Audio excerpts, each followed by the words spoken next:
Seorang pengantin wanita yang menjadi fotografer dadakan pada hari pernikahannya viral di media sosial. Aksi tersebut terekam dalam video yang diunggah oleh akun TikTok @fikririzaldi_official pada Selasa 11 Juni 2021 lalu. Dalam video tersebut, akun @fikririzaldi_official merekam momen viral aksi pengantin wanita yang mendadak jadi fotografer saat resepsi pernikahannya.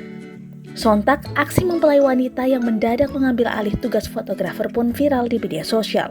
Fikri sang pengunggah menceritakan reaksi fotografer pengantin yang melihat momen tersebut ikut terkejut, terlebih kala mengetahui hasil foto dari pengantin wanitanya. Fotografer merasa kaget karena hasilnya lumayan, apalagi didukung pose pengantin cowoknya yang keren, ungkapnya. Bahkan, Fikri mengatakan pengantin laki-lakinya juga tidak diarahkan untuk bergaya.